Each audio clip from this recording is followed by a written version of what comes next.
एक लड़की जैसे ही कलेक्टर बनती है तो वह अपनी सरकारी गाड़ी को लेकर एक बहुत बड़े बंगले के सामने जाकर खड़ी हो जाती है। वह गाड़ी से उतरती है और उतरने के बाद उस घर की डोरबेल बजाती है।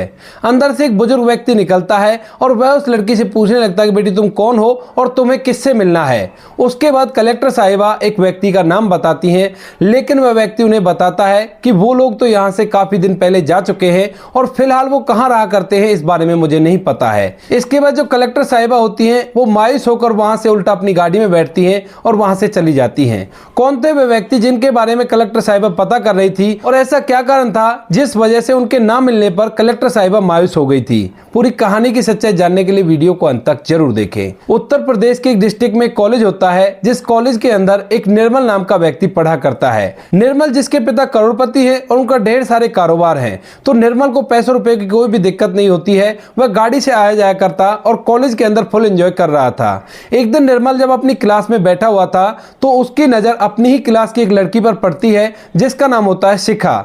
शिखा जो कि मिडिल क्लास फैमिली से बिलोंग किया करती है। उसके पिता सरकारी टीचर है, लेकिन वो पढ़ने लिखने में काफी ज्यादा होशियार है। एक दिन टीचर को सवाल पूछ रहे थे तो उस सवाल का जवाब देने के लिए शिखा अपनी सीट पर खड़ी होती है और उसी दौरान निर्मल की नजर शिखा पर टिक जाती है। शिखा जो देखने में बहुत ही ज्यादा खूबसूरत थी और निर्मल जैसे ही उसे देखता है तो पहली ही नजर में उससे प्यार कर बैठता है और वह मौका ढूंढता है कि किसी तरह से शिखा से बात हो जाए। धीरे धीरे समय बीतता और समय के साथ साथ निर्मल क्लास के अंदर बैठा बैठा शिखा की तरफ घूर घूर कर देखता रहता है। कॉलेज के अंदर उन्हें 6 महीने बीत जाते हैं पढ़ाई करते हुए और 6 महीने बाद अचानक से एक दिन निर्मल को मौका मिल जाता है शिखा से बात करने का, क्योंकि शिखा फिलहाल कैंटीन में बैठी हुई थी और उसके आसपास कोई भी नहीं था। इसके बाद निर्मल हिचकते हुए उसके पास जाता है और वहां जाकर उससे बात करने लगता है। शिखा निर्मल के बारे में जानती थी कि वो पैसे वाला है, तो इसी वजह से निर्मल से शिखा दूर होने लगती है। वो सोचती है कि पैसे वाला है, कहीं मेरा गलत फायदा उठाना ना चाहे। लेकिन तभी निर्मल हिम्मत करके अपने दिल की बात शिखा से कह देता है और कहता है कि शिखा, जब से मैंने तुमको देखा है तभी से तुम बार बार मेरे सामने आया करती हो और मुझे लगता है कि मुझे तुमसे प्यार हो गया है। अब यह बात सुनकर शिखा जो बात अब तक सोच रही थी वह बात बार बार उसके दिमाग में हिट करने लगती है और वह सोचने लगती है कि सच में ही ये मेरा फायदा उठाना चाहता है और इसी वजह से मेरे सामने अपने झूठे प्यार का इजहार कर रहा है। तो वो उससे मना कर देती है, कहती है कि निर्मल देखो, मेरे पिताजी बहुत गरीब व्यक्ति हैं, हम लोग तुम्हारे आसपास भी नहीं है, तो हमारा तुम्हारा इस तरह से बातें करना बिल्कुल भी ठीक नहीं है। अगर मेरी बदनामी हो गई तो बहुत कुछ गलत हो जाएगा। ऐसा कहकर शिखा वहां से उठकर चली जाती है और निर्मल मन के अंदर बहुत कुछ बातें सोचने लगता है। वह सोचता है कि शिखा मेरे बारे में गलत समझ रही है, इसी वजह से इसने ऐसा कहा है। तो उसको विश्वास दिलाने के लिए वह बार बार शिखा के सामने ऐसी बातें किया करता जिन बातों से शिखा को भी निर्मल से धीरे धीरे प्यार होने लगता है, जैसे कि दूसरों की मदद करना और कॉलेज के अंदर जो जूनियर आया करते थे उन लोगों की प्रोटेक्शन करना। इस बात को देखकर शिखा भी इंप्रेस हो जाती है और उसके बाद शिखा भी निर्मल से धीरे धीरे बात करने लगती है। निर्मल शिखा से अपने प्यार का इजहार दोबारा से कर देता है और इस बार जो शिखा होती है उसके प्यार को एक्सेप्ट कर लेती है और कहती है कि ठीक है निर्मल, मैं भी तुमसे प्यार करती हूं और हम दोनों एक साथ रहेंगे। इसके बाद निर्मल और शिखा कॉलेज के अंदर एक दूसरे के साथ ज्यादा से ज्यादा टाइम बिताया करते हैं और इस बात के बारे में कॉलेज के अंदर ज्यादातर सभी को पता चल गया था। धीरे धीरे उनकी ग्रेजुएशन कंप्लीट हो जाती है और जैसे ही ग्रेजुएशन कंप्लीट होती है तो उसके बाद निर्मल शिखा से कहने लगता है कि शिखा, अब हम दोनों को शादी कर लेनी चाहिए। अब शिखा जैसे इस बात को सुनती है तो उससे कहने लगती है कि निर्मल देखो, बात तो तुम सही कह रहे हो, लेकिन मेरे ख्याल से तुम्हारे घर वाले इस शादी के लिए नहीं मानेंगे, क्योंकि मेरे पिता एक मामूली से टीचर हैं और तुम्हारे पिता करोड़पति हैं, तो वो मना कर देंगे इस शादी के लिए। लेकिन निर्मल उससे कहता है कि नहीं, ऐसी बात नहीं है, मैं अपने घर वालों से इस बारे में बात कर लूंगा और कोई भी कैसी भी दिक्कत नहीं है। इसके बाद निर्मल अपने घर जाता है और अपने पिता से अपनी शादी की बात करने लगता है। कहता है कि पिताजी, कॉलेज के अंदर मैं एक शिखा नाम की लड़की से प्यार किया करता हूं और मैं चाहता हूं कि मैं उसी से शादी कर लूं। अब पिता जैसे इस बात को सुनता है तो अंदर ही अंदर बहुत कुछ अपने बेटे के बारे में सोचने लगता है, क्योंकि वह करोड़पति व्यक्ति था और उसके अंदर अमीरी का घमंड फूट फूट कर भरा हुआ था। लेकिन वो अपने बेटे को अभी कोई भी बात महसूस नहीं होने देता है और कहता है कि ठीक है बेटा, मैं किसी दिन जाकर तुम्हारी शादी की बात कराऊंगा, तुम मुझे उनका एड्रेस दे देना। इस बात को सुनकर निर्मल बड़ा ही खुश होता है और उसके बाद अपने कमरे में जाकर शिखा के पास फोन मिला देता है। फोन मिलाने के बाद वह सारी बातें शिखा को बता देता है और कहता है कि शिखा, पिताजी शादी के लिए एग्री हो गए हैं और वो कह रहे हैं कि वो किसी दिन तुम्हारे घर आएंगे और शादी की बात कर लेंगे। इसके बाद शिखा जब इस बात को सुनती है तो बड़ी खुश होती है और वह अपने पिता को अपने निर्मल के बारे में बता देती है। पिता उससे कहने लगता है कि बेटी, वैसे तो समाज वाले अलग अलग तरह की बातें बनाएंगे, लेकिन जब तुम उससे प्यार करती हो तो मुझे इस शादी से कोई भी ऐतराज नहीं है। कुछ दिनों बाद जो निर्मल का पिता होता है वो अपनी लग्जरी कार में बैठता है और वहां से सीधा शिखा के घर पहुंच जाता है। शिखा का घर दूसरे डिस्ट्रिक्ट में था और वहां पर एक गरीब इलाके में शिखा का घर बना हुआ था। घर तो ठीक ठाक बन रहा था, लेकिन निर्मल के पिता के घर के सामने वो कुछ भी नहीं था। इसके बाद जैसे निर्मल का पिता शिखा के घर में जाता है तो वहां जाकर अंदर के सामानों की हालत देखने लगता है। वहां जाते ही उसका माथा चढ़ गया था, लेकिन शिखा ने अपने पिता को बता दिया था कि आज निर्मल के पिता आने वाले हैं, तो वो उसकी पूरी तैयारी करे हुए बैठे थे।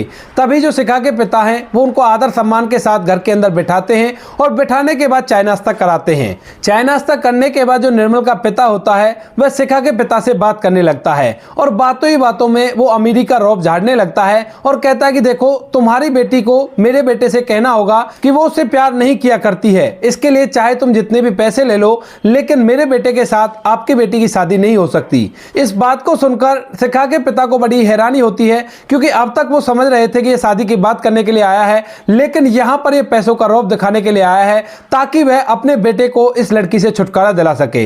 इसके बाद जो शिखा के पिता होते हैं वो उससे कहने लगते हैं कि देखो साहब, आप जितना पैसा तो हमारे पास नहीं है। अगर आप अपना पैसों का बल दिखाकर हम लोगों को खरीदना चाहते हो तो ऐसा नहीं हो सकता, लेकिन फिर भी अगर आपको कोई आपत्ति है तो मैं अपनी बेटी से साफ साफ बोल दूंगा कि उस घर में तुम्हारा रिश्ता नहीं हो सकता और तुम उस लड़के को भूल जाओ। यह बात शिखा भी भीतर बैठी बैठी सुन लेती है और पूरी बात के बारे में उसको जानकारी होती है। अंदर बैठी बैठी शिखा फूट फूट कर रोने लगती है। इधर जो निर्मल का पिता होता है वह वहां से जाने लगता है और कहता है कि आपका बहुत बहुत धन्यवाद जो आपने मेरी इस बात को मान लिया, और इसके बाद अपनी गाड़ी में बैठता और वहां से चला जाता है। शिखा इस बात को सुनकर पूरी तरह से टूट गई थी। तभी शिखा का पिता उसके पास जाता है और अपनी बेटी को समझाते हुए कहता है कि बेटी, ये अमीर लोग हैं, जब बाप के अंदर इतना घमंड है पैसों का तो बेटे के अंदर भी इतना ही होगा। तुम ऐसा करो, उससे मना कर दो कि तुम उससे शादी नहीं कर सकती। अब शिखा निर्मल को पिछले 2.5 साल से जानती थी, लेकिन अभी अभी निर्मल का पिता जो कहकर गया है और उसके पिता ने उससे जो बात कही है वो कहीं ना कहीं उसे सच लग रही है। इसी वजह से शिखा निर्मल के पास फोन करती है और उसे अपने आप को भूल जाने के लिए कह देती है। अब निर्मल जब इस बात को सुनता है तो उससे पूछने लगता है कि शिखा, ऐसा क्या हुआ? हम पिछले 2.5 साल से एक दूसरे को अच्छी तरह से जानते हैं, तो तुम मुझे परेशानी तो बता सकती हो। लेकिन शिखा उसे कुछ भी बताने से मना कर देती है और फोन काट देती है, ये कहकर कि आज के बाद मुझ पर फोन मत करना और मैं तुम्हें नहीं जानती और तुम मुझे नहीं जानती। अब जो निर्मल होता है उसे इस बात पर बड़ी हैरानी होती है कि ऐसा क्या हो गया जो शिखा खुद शादी के लिए मना कर रही है। इसके थोड़ी ही देर बाद निर्मल के पिता वहां पर आ जाते हैं तो निर्मल अपने पिता से पूछने लगता है कि पिताजी, वहां पर ऐसा क्या हुआ था जो शिखा ने फोन कर कर मुझे शादी से मना कर दिया है। तो जो निर्मल का पिता होता है वो उसे कह देता है कि बेटा, उस घर में मैं तेरी शादी नहीं करवा सकता, क्योंकि वह घर बहुत ही छोटा है और वो लोग हमारे आगे बहुत ही ज्यादा गरीब हैं। उन लोगों से हमारी कोई बराबरी नहीं है, तो तू उसे भूल जा, यही अच्छा होगा। अब निर्मल जैसे इस बात को सुनता है तो एकदम से अपने पिता से कहने लगता है कि पिताजी, ऐसा नहीं हो सकता, मैं उस लड़की से प्यार करता हूं और मैं उसी से शादी करूंगा।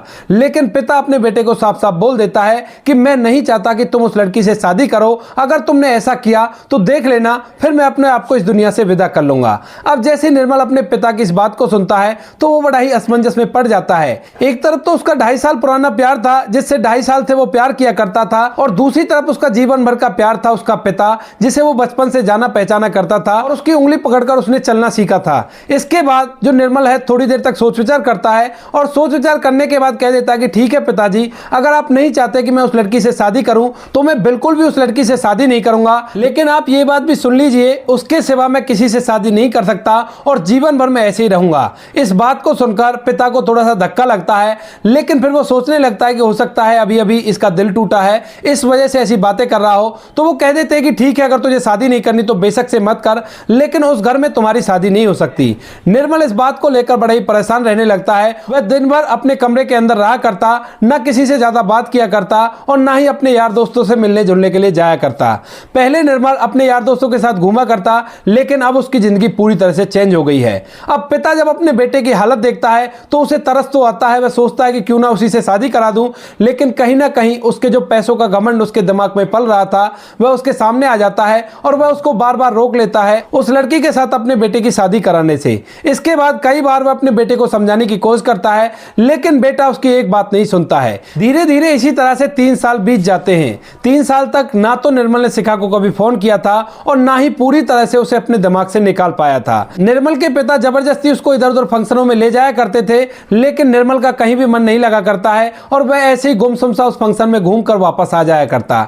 ऐसे एक फंक्शन में निर्मल अपनी पूरी फैमिली के साथ जा रहा था और जैसे ही वो लोग वहां से वापस लौट रहे थे तो उसका पिता उसे धमकाने लगता है उस लड़की की बात को लेकर और कहता है कि तूने अच्छा नहीं किया, जो कुछ भी तू कर रहा है वो बहुत ही गलत है, इस वजह से हमें बहुत ही ज्यादा दुख होता है। लेकिन तभी निर्मल अपने पिता को दोबारा से वही बात कह देता है जो काफी दिनों पहले उसने अपने पिता से कही थी। इस बात को सुनकर पिता थोड़ा सा परेशान हो जाता है और वह गाड़ी को थोड़ा तेज भगाने लगता है। कहता है कि मैंने तुझे बचपन से पाल पोस कर बड़ा किया है और तूने जरा भी मेरी इस बात पर ध्यान नहीं दिया है और तू अपने मन की करना चाहता है। इसके बाद जो निर्मल की माँ होती है वह भी उसे समझाने लगती है, कहती है कि बेटा जो तेरे पिता कह रहे हैं ठीक है, उनकी बात मान जा, उनकी जिद को भी समझ ले।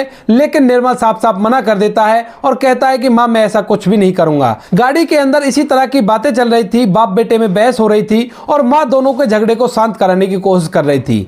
तभी उसी दौरान जो निर्मल का पिता होता है उसका रोड से ध्यान हट जाता है और एकदम से उनकी गाड़ी का एक बहुत जोरदार एक्सीडेंट हो जाता है। और जैसे निर्मल को होश आता है तो वो देखता है कि उसके पैर में बहुत ही गहरी चोट लगी हुई है और उसकी माँ की मौत हो चुकी है। उसके पिता अपनी जिंदगी की आखिरी सांसें गिन रहे हैं तो वह फौरन से अपने पिता की तरफ जाता है और उन्हें जैसे तैसे करके बाहर निकालने की कोशिश करता है। जो निर्मल का पिता है वो उसे अपने आप को बाहर निकालने से मना कर देता है और कहता है कि बेटा मुझे बेशक से बाहर मत निकालो क्योंकि अब मेरा अंतिम समय आ गया है, मुझे लगता है कि अब मैं जिंदा नहीं बच पाऊंगा और मैं इस दुनिया से जाने से पहले तुमसे एक बात कहना चाहता हूँ। उसके बाद निर्मल कहता है कि नहीं पिताजी, मैं पहले आपको बाहर निकालता हूँ, पहले आपको हॉस्पिटल ले चलता हूँ और उसके बाद हम लोग बातें करेंगे। लेकिन पिता उसे रोकते हुए कह देता है कि बेटा काफी दिनों से मैं इसी बारे में सोच रहा था कि तुम्हारी उसी लड़की से शादी हो जानी चाहिए, लेकिन मैं तुमसे अपने अभिमान के चलते कह नहीं पाया था ये बातें। तो आज मैं तुमसे कह रहा हूं कि तुम बेशक से उस लड़की से शादी कर लेना क्योंकि अब मैं ऊपर वाले के पास जा रहा हूं और इसके बाद मेरा घमंड मेरे साथ ही चला जाएगा। इस बात को सुनकर निर्मल की आंखों में आंसू आ जाते हैं और वो अपने पिता को बाहर निकालने लगता है और थोड़ी ही देर में वहां पर एम्बुलेंस भी आ गई थी। एम्बुलेंस के अंदर निर्मल अपने माता पिता को ले जाता है और वहां जाकर थोड़ी देर बाद उसके पिता की भी मौत हो जाती है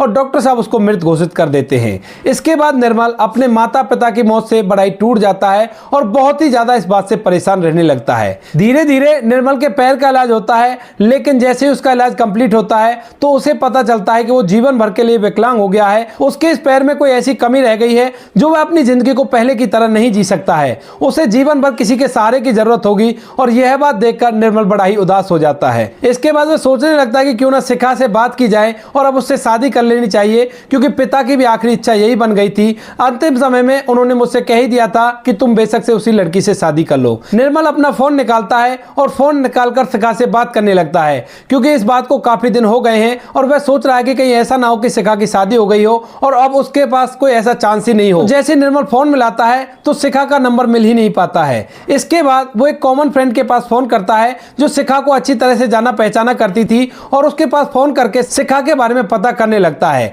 तो उसकी जो कॉमन फ्रेंड होती है वो उसे बताती है कि शिखा फिलहाल कलेक्टर बन चुकी है और उसकी ट्रेनिंग चल रही है। इस बात को सुनकर निर्मल बड़ा ही हैरान होता है और सोचने लगता है इस बारे में कि अब मैं अगर उससे शादी के लिए बात करूंगा तो वो मुझसे मना तो नहीं करेगी, लेकिन मैं विकलांग हो गया हूं और अब उसके लायक नहीं हूं। इस बात को सोचकर वह उस फोन को काट देता है और अपने आप को गुमनामी की जिंदगी में रखने लगता है। धीरे धीरे लगभग 1 साल बीतता है और 1 साल के अंदर निर्मल का पूरा व्यापार ठप हो गया था क्योंकि अब वह ना तो अपने व्यापार पर ध्यान दिया करता है और ना ही उसका कहीं भी मन लगा करता है। वह घर के अंदर पड़ा रहा करता और दिन रात शराब पिया करता। ऊपर से उसने अपने उस घर को भी बेच दिया था जिस घर के अंदर वो अपने पिता के साथ रहा करता था। उसके बाद निर्मल उस घर को बेचने के बाद वहां से चला जाता है उन पैसों को लेकर और इधर उधर ऐसे भटकने लगता है। इधर जो शिखा होती है उसकी जैसे ट्रेनिंग कंप्लीट होती है तो उसके बाद एक जगह पर उसकी पोस्टिंग हो जाती है और वहां पर रहकर वह कार्यभार संभालने लगती है। लेकिन जो शिखा होती है उसके दिमाग में अब भी निर्मल बसा हुआ था और वह वहां से सीधा अपनी गाड़ी लेती है और गाड़ी लेकर निर्मल के घर पर पहुंच जाती है और वहां जाकर जैसे वो दरवाजा खटखटाती है तो घर के अंदर से कोई और व्यक्ति निकलता है और उसे बता देता है कि वो लोग तो यहाँ से काफी दिनों पहले इस घर को बेचकर जा चुके हैं। इसके बाद जो शिखा होती है वह निर्मल के बारे में पता करने लगती है और लगभग 1 महीने बाद उसे निर्मल के बारे में पता चल जाता है। निर्मल यहाँ से अपना घर छोड़कर एक गरीब बस्ती में रहा करता है जहाँ पर वह इधर उधर छोटी मोटी मजदूरी करके अपना समय व्यतीत कर रहा है। इसके बाद शिखा उसका प्रॉपर एड्रेस लेती है और सीधा उसके उस घर पर पहुंच जाती है जहां पर निर्मल फिलहाल रहा करता था। निर्मल फिलहाल घर के अंदर ही बैठा हुआ था और जैसे ही वो शिखा को अपने घर के दरवाजे पर देखता है तो एकदम से उससे आंखें चुराने लगता है। निर्मल ने अपना हाल पूरी तरह से बेहाल कर रखा था। तभी जो शिखा होती है वो उसके पास जाती है और कहने लगती है कि निर्मल ये क्या हाल बना रखा है, तुम कैसे थे और अब अपने आप को आईने में देखो, तुम्हारी क्या हालत हो गई है। लेकिन जो निर्मल होता है वह उससे मना कर देता है कि कौन निर्मल, कैसा निर्मल, मैं निर्मल नहीं हूं, देखो आपको कोई गलतफहमी हुई है, यहां पर कोई निर्मल नाम का व्यक्ति नहीं रहता है। हालांकि निर्मल ने शिखा को पहचान लिया था, लेकिन फिर भी वो उसे पहचानने से मना कर रहा था। इसके बाद जो शिखा होती है उसकी आंखों में आंसू आ गए थे निर्मल की ऐसी हालत देखकर और उसके मुंह से इन बातों को सुनकर। वो उसे कहने लगती है कि निर्मल, मैंने ऐसी क्या गलती कर दी जो तुम मुझे पहचानने से मना कर रहे हो? क्या अब भी तुम उस बात के लिए नाराज हो जो बात मैंने तुमसे उस दिन कही थी? लेकिन तभी निर्मल उससे मना करने लगता है, कहता है कि मैं पहले तो आपको जानता ही नहीं, और फिर आप कौन सी बातों की बात कर रही हो, और कौन निर्मल, किसका निर्मल और कैसा निर्मल? आप यहां से चली जाओ, आपकी अच्छा इसी में होगी। तो जो शिखा होती है वो निर्मल का हाथ उठाती है और अपने सर पर रख देती है और कहती है कि अगर तुम निर्मल नहीं हो तो मेरे सर पर हाथ रख के इस बात की कसम खा जाओ कि तुम निर्मल नहीं हो और मैं गलत आदमी को निर्मल कहकर पुकार रही हूं। इस बात को सुनते ही निर्मल की आंखों से आंसू बहने लगते हैं और यह इस बात का प्रमाण था कि वह निर्मल ही था। इसके बाद शिखा निर्मल की आंखों के आंसुओं को पहुंचती है और उससे कहने लगती है कि निर्मल, आखिर तुम्हारे साथ ऐसा क्या हुआ जो तुम्हारी हालत ऐसे हो गई और तुम किस वजह से मुझे पहचानने से भी मना कर रहे हो? तो जो निर्मल होता है वो अपनी पूरी कहानी शिखा को बता देता है और कहता है कि शिखा, अब मैं तुम्हारे लायक नहीं बचा, मेरे एक पैर में ऐसी दिक्कत आ गई है कि जीवन भर मैं किसी दूसरे के सहारे से चलूंगा। यहाँ पर भी मैं छोटे मोटे वैसी पढ़ाई लिखाई के काम किया करता हूँ जिनसे मेरा गुजारा हो जाता है और अपने जीवन को व्यतीत कर रहा हूँ। तो मेरे साथ में तुम अपनी जिंदगी को बर्बाद मत करो, तुम यहाँ से चली जाओ और मुझे पूरी तरह से भूल जाओ। लेकिन जो शिखा होती है वो उससे कह देती है कि निर्मल, आज जो मैं कलेक्टर बनी हूँ वो तुम्हारी ही बदौलत है। अगर तुम्हारे पिता उस दिन हमें गरीब होने का एहसास नहीं दिलाते तो शायद आज मैं कलेक्टर नहीं बन पाती। उस दिन के बाद मेरे अंदर एक अलग सी आग लग गई और उसके बाद मैंने ठान लिया कि मुझे कोई बड़ा अधिकारी बनना है ताकि मैं निर्मल के घर उससे अपनी शादी की बात करने के लिए खुद जा सकूं और उसके पिता इस रिश्ते से मना नहीं कर पाए। लेकिन जब तो निर्मल कहने लगता है कि हाँ शिखा, मुझे भी पता है कि तुम कलेक्टर बन चुकी हो।